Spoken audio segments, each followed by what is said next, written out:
6 mai 2016, Drake sort Views. Ça n'a rien à voir avec la vidéo.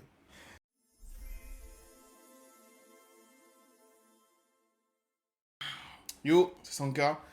Nouvelle vidéo assez rapide avec la précédente. J'ai envie de parler en ce moment. Faire une petite vidéo rapide. Juste, je m'exprime par rapport naturellement au départ de 2RB. Sortir ce que j'ai besoin de sortir et on verra bien ce que ça donne par la suite, quoi. On verra bien si cette vidéo est obsolète déjà vendredi, enfin non, samedi, et dans le reste du mois, de l'année, etc., etc. Bref, 2RB est parti. Le lion est mort ce soir. Le projet est terminé. On va mettre les pieds dans le plat, ça ira plus vite. Donc voilà. Je sais pas honnêtement ce que je peux dire par rapport à ça. Je sais pas vraiment s'il y a vraiment foncièrement du côté positif à tout ça. Je vois beaucoup de gens dire des choses. Je vois beaucoup de gens dire des faits comme quoi ils sont contents parce que 2RB n'était pas l'entraîneur qu'ils auraient voulu qu'il soit. Parce que 2RB avait des dogmes, parce qu'il était très dogmatique, par rapport à des circuits de passe, par rapport à des secteurs de jeu, par rapport à des joueurs qui ne voulaient pas et qui ne pouvaient pas peut-être se passer. Moi, honnêtement, je vais dire ce que j'en pense. Je pense sincèrement qu'on aurait dû garder 2RB. Non pas parce que c'est un entraîneur qu'il faut garder, parce qu'il y a la hype, parce que si, parce que ça, et parce qu'on n'aura peut-être jamais un entraîneur aussi grand que ça. Mais parce que pour moi, 2RB cochait quasiment, littéralement, toutes les cases qu'on demande à avoir pour un entraîneur à Marseille.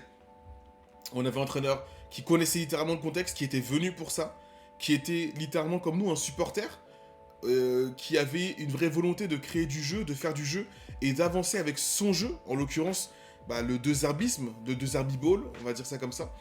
On avait enfin un entraîneur qui comprenait ce que c'était que d'avoir une défaite à Marseille et qui comprenait que une défaite à Marseille c'était pas une défaite à Lorient, une défaite à Sedan, même une défaite à Lyon littéralement, qu'une défaite à Marseille c'était littéralement un chaos pour la ville et que tout le monde allait passer une mauvaise journée. Peu importe ce que d'autres personnes peuvent me dire, naturellement, chacun a son affect pour son club. Mais ce que je veux dire par là, c'est que à Marseille, on vit les choses à 200%, pour le bien comme pour le mal, naturellement. Mais dès l'instant en fait, où tu pars du principe que tu vas avoir du coup une défaite, malheureusement, tu sais que tout ton club, tous les aficionados de Marseille vont le ressentir fois 1000, malheureusement. À côté de ça, je ne comprends pas non plus les reproches qu'on peut faire à 2RB vis-à-vis de ces joueurs, parce que j'ai vraiment l'impression qu'on est dans un secteur où c'est plus les joueurs qui l'ont lâché que 2RB qui a malheureusement fauté avec ses joueurs. Je m'explique. Si tu pars du principe que c'est la faute de 2RB, tu omets du coup de dire que c'est 2RB qui joue au foot. Non, 2RB ne joue pas au foot, il a déjà joué au foot, mais c'est les joueurs qui sont sur le terrain. 2RB ne fait juste comme fait un entraîneur, pardon, non, mais comme fait un professeur, il dicte des consignes, il donne des ordres, on va dire ça comme ça, et il polie un jeu pour aller dans son univers et pour faire en sorte d'avancer ce jeu-là naturellement. Néanmoins, ça n'enlève pas le fait que ce soit à 2RB à 20, voire pour moi 30% de fautes qu'il en soit arrivé là. Mais en fait, littéralement, si je pars du principe du coup que le match du coup, littéralement le dernier match là qu'on a fait, donc c'était littéralement contre contre Paris, pardon. Donc c'est la faute de 2RB si ces joueurs l'ont lâché.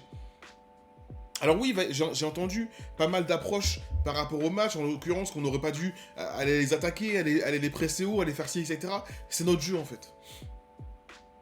Oui, des fois on le fait, des fois on le fait pas, etc. Là, précédemment, on était plutôt sur une avance plutôt basse sur le terrain, on était moins dans le pressing, etc. Mais pour rivaliser avec Paris, la volonté qu'il a eu lui, c'est de les serrer au corps. Les serrer au corps. Il avait eu un petit peu cette approche-là aussi au match aller, bizarrement on a gagné. Je dis pas que, voilà, je dis simplement qu'à un moment donné, tu vas reprocher à un entraîneur de faire un pari sur un match qui, tout le monde nous donnait perdant. Même moi, au début, comme j'en parlais la dernière fois avec un pote, mais littéralement, tu vas dire quoi? Tu vas dire que du coup, t'as un joueur comme ça, t'as un entraîneur, pardon, qui, tout le monde donnait perdant sur ce match-là, qui a essayé quelque chose. Il aurait pu, parc de bus, jouer à 11 derrière et on aurait dit quoi? Même avec un nul, on aurait dit quoi? Il y en a eu plein des entraîneurs qui ont fait ça. Il y en a eu plein, des entraîneurs qui se sont dit on va arriver à Paris, on va parc de bus et on va espérer ne pas en prendre plus de 3. Là, t'as un entraîneur qui ose jouer au foot, qui ose mettre des joueurs offensifs, qui joue avec 3 défenseurs. Bon, ça, on y reviendra, admettons. Mais avec quand même, à côté de ça, littéralement 4 joueurs offensifs. qui se dit à un moment donné, oui, il fait pas les bons changements et tout, etc., ce que tu veux, mais on va faire entrer Abdelli. On va faire entrer des joueurs. Je la dérange pas, je pense. On va faire entrer des joueurs qui vont essayer d'apporter un peu plus. Moi, ce que je peux comprendre dans ces reproches-là, c'est que il n'aurait peut-être pas dû faire ça comme ça. Mais c'est facile de dire ça après coup. Beaucoup de personnes, littéralement, en voyant la composition, se disaient, putain, bah let's go, on va peut-être faire des choses intéressantes. Parce que justement, on va parler vite fait du 3 défenseurs. Les gens qui disent, oh mais 2 arbitres, 3 défenseurs. Et frérot, on n'a pas battu Paris avec 3 défenseurs. Le match qu'on fait au Trophée des Champions, c'est avec 3 défenseurs. Le match, je crois, qu'on fait contre le Real, il me semble que c'est avec 3 défenseurs. Ça ne veut rien dire, en fait, une approche à 3, à 4, à 2, à 6. Ça veut rien dire. C'est littéralement ce que tu fais dans le match. La notion tactique que tu amènes dans le match. Si tu joues l'année dernière, littéralement, tu joues à 3 défenseurs. Mais t'as Murillo qui joue littéralement comme un deuxième attaquant. Personne ne disait rien. Personne ne disait rien. Ça ne veut rien dire, en fait. Tu peux très bien jouer à 3 défenseurs, avoir une pointe basse, en l'occurrence un libéraux comme Balardi, avoir une pointe un petit peu excentrée, avec littéralement, comme Kondogbia peut le faire, comme sinon un 6 qui redescend, ou potentiellement Aguerd ou Medina comme le fait, voilà, j'arrivais pas à trouver son nom, comme Medina peut le faire, etc. Et avoir littéralement un troisième défenseur central qui va t'allumer en attaque, en fait. Et avoir un ailier, justement, qui va mordre la largeur, pour toujours étirer le bloc, et avoir, justement, ce côté un petit peu Nwaneri, ou potentiellement Greenwood, qui va aller attaquer le demi-espace droit. C'est du football de base, en fait. C'est du football de base. Mais les gens n'arrivent pas à le comprendre en se disant juste « Ah bah il joue à 3 défenseurs, donc va te faire foutre, en fait. » Le problème que j'ai par rapport à ça, c'est que moi j'aime beaucoup De Zerbi, mais je déteste ce côté-là qu'on peut avoir de son jugement, pardon. Parce que tu ne juges plus l'entraîneur, tu juges ses capacités à faire son travail. Et juger ses capacités à faire son travail, tu le juges du coup par quel prisme? Par le prisme des résultats, c'est ridicule. C'est ridicule. C'est le 3e entraîneur avec le plus haut pourcentage de victoires. C'est, je crois, pour moi, hein, un des mecs qui nous a procuré le plus d'émotions. Oh, on a tapé Lyon. On a mis, je crois, 5-1 à Nice. On a tapé Paris. On est en quart de finale de la Coupe de France.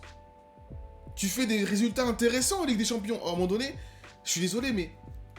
Oui, on s'est saboté. Oui, les 2 derniers matchs, ils sont ridicules, etc.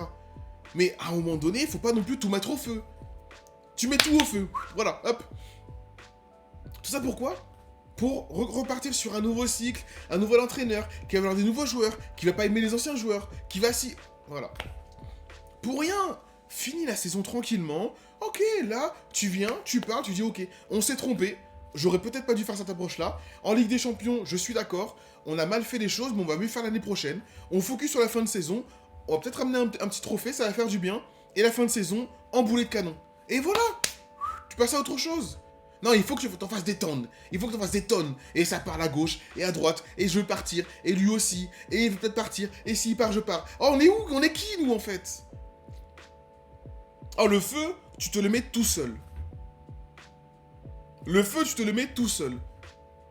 Et nous, encore une fois, on passe pour la risée. On passe pour la risée de tous, en fait.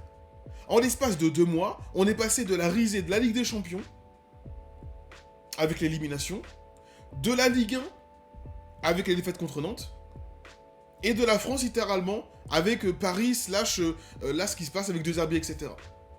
Mais c'est normal. Nous, les supporters, c'est normal. On se fait vanner par tout le monde. On se fait vanner par Lyon, alors qu'ils devraient même plus exister, mais bon, ça, c'est un débat. Et c'est ok, tu dois rien dire, parce que tu dois assumer, en fait. Mais non. C'est pas normal, en fait. C'est pas normal. Qu'est-ce que tu veux que je te dise? C'est pas normal. La seule chose logique dans ce club-là, littéralement, c'est qu'à un moment donné, tu sortes un article où tu dis « Oh bah attends, mais Benassia, à un moment donné, il flique trop les joueurs. » Mais... c'est logique, en fait. T'as un putain de club de football, les 3/4 des êtres humains rêveraient de faire ce taf-là. Ils rêveraient de faire ce taf-là. Et toi, t'es là, tu t'es en mode « Oh, c'est chiant, putain, on se fait fliquer et tout. Moi, je voulais arriver en retard. Je peux même plus arriver en retard. » Mais va te faire foutre. Va te faire foutre. Va te faire foutre à un moment donné, genre. C'est comment? On est où, là, en fait? Encore une fois, on est que vie, frère. On est carquefou. Tu peux pas décemment arriver dans un club de foot comme l'Olympique de Marseille, avec toute la pression que ça engendre, et te plaindre de ne pas pouvoir faire ce que tu veux tranquillement. Si t'as un mec qui est au-dessus de toi, qui te dit tu arrives à telle heure, tu fais telle chose et tu pars à telle heure, tu fermes ta gueule et tu le fais. C'est trop facile après derrière d'être en mode ah ben c'est chiant parce que si... Oh, bah...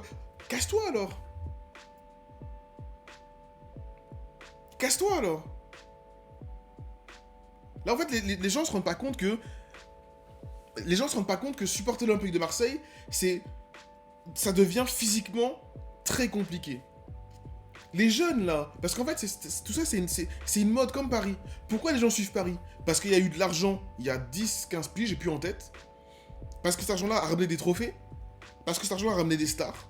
Et parce que je trouve que cet argent-là a ramené du pouvoir et de la puissance. Tout ce que Marseille n'a pas. Marseille a de l'argent plus ou moins. Oui, on a de l'argent, on n'est pas... Voilà, oui, je suis d'accord. Mais quand je dis plus ou moins, c'est que on n'est pas... Voilà. Tu fais pas des transferts à 50, 60, 70 millions. Et surtout, tu vends pas des joueurs à 50, 70 millions. Comme d'autres clubs peuvent le faire. La seule puissance de Marseille, c'est les supporters. Faut être honnête. C'est la seule puissance de Marseille, c'est les supporters. Parce que qui véhicule toutes ces idées-là, comme quoi on est le club le plus populaire de France, etc., c'est les supporters. Je le dis, hein, et je le pense. Marseille, sans les supporters, c'est au même niveau que Lens, que Monaco, que ci ou que ça. Un bon club de Ligue 1, avec une bonne ossature et avec des bons hauts faits précédemment, comme c'est Etienne d'ailleurs, mais qui est enterré dans un marasme catastrophique. La seule différence qu'il y a entre Marseille et les autres clubs du même niveau que Marseille, on va dire, comme Lyon d'ailleurs potentiellement, c'est les supporters. Et ça, tout le monde le sait. C'est pour ça que taper sur Marseille, c'est aussi bien. Parce que t'es sûr que tu vas réveiller les Marseillais, les sardines, et mes couilles en fait. On passe pour des sgegs, tout ça parce qu'à un moment donné, t'as des joueurs, 11 joueurs sur le terrain qui se sont dit on va aller enculer le coach. Ça, faut en parler, ça. Hein. Ça, faut en parler. Hein. T'as un moment donné, t'as quoi? T'as des joueurs qui viennent, à ce qui paraît, on vient pour 2 Zerbi. Moi, je serais jamais vu pour... Sinon sans 2 Zerbi. Moi, je viens pour le coach, et tu fais quoi sur le terrain? Tu fais quoi sur le terrain? Qu'est-ce que tu fais sur le terrain? Voilà. Et attention, hein, j'englobe tout le monde. Oui, mais lui, il fait des... J'englobe tout le monde. J'englobe tout le monde. Parce qu'il y avait 11 joueurs sur le terrain.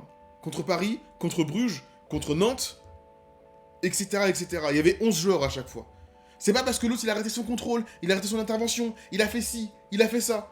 J'en ai rien à foutre. Il y avait 11 joueurs. Une passe, c'est déclenché de base parce qu'il n'y a pas de pressing sur le joueur. Tu mets un pressing sur un mec qui fait une passe avant de faire la passe décisive pour marquer un but, c'est parce que de base, t'as pas fait ce pressing-là.